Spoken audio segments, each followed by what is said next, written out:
I would say there is the things which I have learned. It's like your health is most important.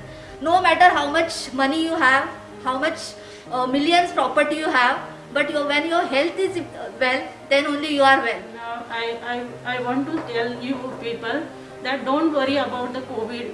If you worry so much, then you will get infection, your immunity power will go down, and there will be problem like. So those who are in high risk, they should take care, and they should stay at home. We all are said the Jan 2021 should be good year for us, but in my family there were the very sad news. I lost my parents, both parents, for the COVID, and I was very helpless that working in the Jaslok hospital, I am not able to arrange the bed for them, and I lost my parents. And so this period and this thing was the very saddest, or I can't tell you also this thing how I overcome with this.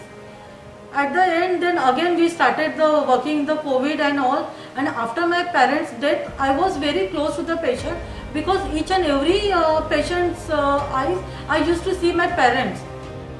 Patient ज्यावेळी ना पूर्ण बरा होऊन म्हणजे critical स्टेजमधून बरा होऊन जेव्हा घरी जातो त्यावेळेचं जे फिलिंग असतं ना ते खूपच छान वाटतं की आपण काहीतरी केलं, आणि म्हणजे पूर्ण टीमने जे केलं आणि पेशंट डिस्चार्ज होऊन घरी गेला. पण सगळे प्रयत्न करूनही ज्यावेळी पेशंट सर्वाईव्ह होत नाही किंवा काहीतरी वेगळं होतं त्यावेळी मात्र मनाला खूपच दुःख होतं, आणि त्यावेळी खरं कोविड काय ते आपल्याला कळतं. आता आम्ही 19 फ्लोर ICUला आहोत विथ द माय इन्चार्ज. अजूनही तीच सेवा करतोय. ह्या सगळ्यामध्ये कित्येक पेशंट, फॅमिली, माझे कलिगचे फॅमिली, परत डॉक्टर्स फॅमिली, इवन माझे कितीतरी पेशंट्स इतके डिस्टर्ब होताना दिसले. सुरुवातीला तर त्यांना आम्ही कपडे PPE किट घालून जे त्यांच्या समोर वावरायचो तिथे त्यांना कन्फ्यूज व्हायचे, ते घाबरायचे की हे कोण आहे. त्यांना कन्फ्यूज होऊन ते विचारायचे तुम्ही कोण वगैरे. तेव्हा मग आम्ही त्यांना आमचं नाव सांगायचो, हाय हॅलो करायचो. त्यांना टचिंग बिझनेस म्हणजे टच करून, हो मी सिस्टर श्रेया आहे, हो माझं नाव हे आहे, असं करून आम्ही त्यांच्याशी संपर्क साधायचो. तुम्ही घाबरू नका, आता तुम्ही बरे आहात. त्यांचं सगळ्या ट्रीटमेंट सुरुवातीला नॉर्मल पेशंट, नंतर ICU क्रिटिकल पेशंट, असं करत करत खूपच पूर्ण वर्षभराचा हा प्रवास इतका कठीण, म्हणजे वेगवेगळ्या प्रकारचे पेशंट बघितले. त्यात काही बरे झाले की खूप आनंद व्हायचा. काही पेशंट सर्वाईव्ह नाही झाले की दुःख व्हायचं. परत मनात घरी जाताना एकच भीती, उद्याचं काय ठेवलंय, म्हणजे दिवस कसा असेल, काय होईल. असं करत करत हा प्रवास चालूच आहे. एक दिवस असं झालं, आता भारतामध्ये एवढा आला कोरोना, त्याच्यामुळे राष्ट्रीय लॉकडाऊन जाहीर करण्यात आला 23 मार्च रोजी रात्री 12 वाजता. त्या दिवशी आम्ही ड्युटीवरच होतो. नंतर परत एक मोठा प्रश्न, घरी कसं जायचं. घरी मुलं रडत होती की मम्मा घरी येणार की तिथेच राहणार, असा एक प्रश्न होता. पण त्याप्रमाणे मॅनेजमेंटने आम्हाला सोय आमची केली की बाबा जाण्या येण्यासाठी आम्हाला गाडी वगैरे असं करून सुरू करण्यात आलं, कारण ट्रेन बंद होत्या त्यावेळेला. मग त्यावेळेला तो प्रश्न सुटला. पण रोज घरी जा, इथे या, असं करता करताना खूपच असं मनामध्ये खूपच असं घर करून बसलं, आणि भीती जास्तच होती तेव्हा.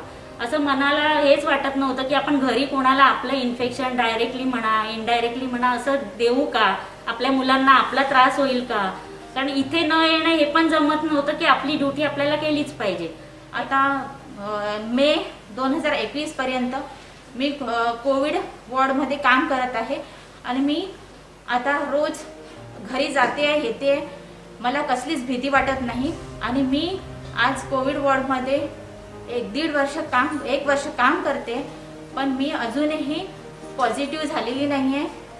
मी नेगेटिव्ह आहे, आणि माझी तब्येत कधीच बिघडलेली नाही आहे.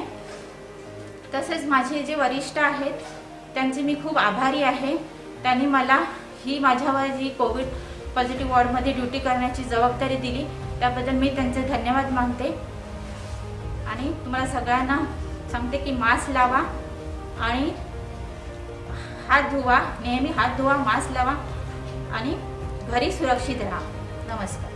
And even though outside it was announced that above 50 years it is not allowed to work in the hospital, but still we are as a hospital care, we have given our